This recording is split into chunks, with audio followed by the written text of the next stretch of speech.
Malcolm Young, who has died aged 64, was the driving force behind AC/DC, the rock outfit that sold more than 200 meters albums over 40 years to become one of the highest-grossing bands of all time. His brother Angus, the band's lead guitarist, may have been the most recognizable character in AC/DC, largely thanks to his habit of wearing school uniform on stage. But it was Malcolm whose inventive rhythm guitar and storming riffs formed the backbone of the band's sound. Malcolm often took the crucial decisions about the band's strategy, and he became notorious for abruptly firing various managers, producers and band members. AC/DC rocketed into rock's front rank with the release of Highway to Hell in 1979. Its swaggering juggernaut of a title track encapsulated everything that would make AC/DC great. Bass, drums and crushing guitar chords created a roaring bulldozer of sound, enhanced by Angus Young's molten soloing, while the lead singer Bon Scott howled soulfully overhead. Disaster threatened the following year when the charismatic Scott died from alcohol poisoning. They came back with their next album, Back in Black 1980, featuring a new vocalist, Brian Johnson. It bristled with such powerhouse tracks as Hell's Bells, You Shook Me All Night Long and the title song, and was a defiant statement of intent that sold over 50 meters copies. AC/DC co-founder Malcolm Young dies aged 64. Read more. For Those About to Rock We Salute You 1981 was another smash, and AC/DC's first US chart topper featuring the Wouldn't Repeat Until Black Ice in 2008. The title track became a regular encore piece in AC/DC shows for decades to come. All three of these albums were produced by Robert John Mottlange, a Zambian-born British songwriter and producer who went on to work with Def Leppard among others, and they formed the core of the AC/DC legend. Malcolm was born in Glasgow, the seventh of the 8 children of William Young, who had been an RAF mechanic and a spray painter but became unemployed in the 1950s, and his wife, Margaret. The family lived in the Cranhill housing estate until 1963, when William and Margaret emigrated with 6 of their children to Sydney via the Australian government's £10 POM scheme. Adults paid £10 each for the fare while children travelled for free.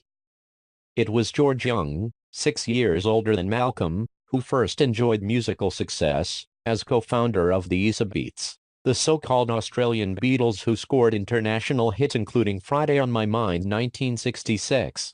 Finding the family home besieged by Beats fans influenced Malcolm and his younger brother Angus to form a band of their own.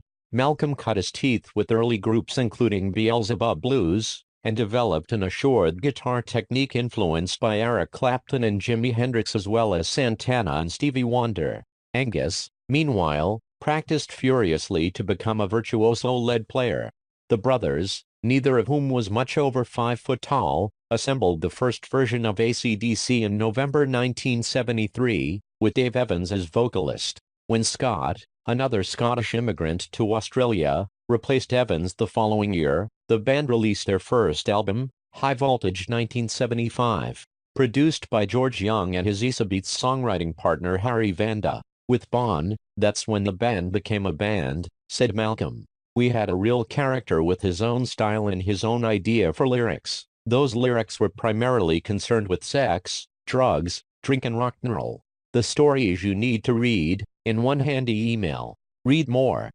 The drummer, Phil Rudd, and bassist Mark Evans then joined, and played on 3 further albums, TNT 1975 featuring their early favorite It's a Long Way to the Top If You Want to Rock and Roll, Dirty Deeds Done Dirt Cheap 1976 and Let There Be Rock 1977, before Evans was replaced by Cliff Williams for Porridge 1978. In 1976 the band signed a deal with Atlantic Records and were soon recognized as an influence on British rock bands including Saxon and Iron Maiden, while also being bracketed with punk by the British music press. We were always saying we ain't a punk band, we're rock and roll, said Malcolm. But it was good that punk came along and changed the face of music for a while. After their albums with Lange, AC/DC, led by Malcolm, decided they wanted a simpler approach, but Flick of the Switch 1983 and Fly on the Wall 1985, both produced by the brothers, were lackluster efforts. Who Made Who, the soundtrack to Stephen King's film Maximum Overdrive 1986, mixed old and new material and put the band back in the charts. while Blow Up Your Video 1988 continued the good work by selling 1 million in the US. As the band prepared for the Blow Up Your Video tour, however, Malcolm announced he needed a break to deal with a worsening alcohol problem. "It caught right up to me and I lost the plot," he admitted. "Angus was going, 'I am your brother, I don't want to see you dead here. Remember Bon? So I took that break and cleaned myself up." His place on the tour was taken by a nephew, Stevie Young, son of Malcolm's oldest brother, Stephen. Malcolm was back for the next album, The Razor's Edge 1990. Produced by Bruce Fairbairn, renowned for his work with Aerosmith and Bon Jovi, it swept AC/DC back to multi-platinum glory, selling 5 million copies in the US alone. The Razor's Edge tour produced an acclaimed live album, Live, though when 1995's Bellbreaker appeared it was AC/DC's first new material for 5 years. A further half-decade passed before they released Stiff Upper Lip 2000, a solid though uninspiring effort. While their new material dwindled, their back catalog remained hugely profitable. In 1997 they released the 5-disc set Bonfire, featuring studio and live material. In 2002 they signed with Sony Music, which reissued expanded versions of their past albums. Plug Me in 2007 was a multi-DVD package comprising rare live footage. The band also licensed tracks for use in the Rock Band series of computer games. In 2003 AC/DC were inducted into the Rock and Roll Hall of Fame. The album Black Ice 2008 confirmed their status. It debuted at #1 on album charts in 29 countries, and achieved global multi-platinum sales. During the ensuing 20-month world tour they played to more than 5 million people in 28 countries. In 2011 Angus Young spoke of plans for a new album, possibly to mark the band's 40th anniversary in 2013.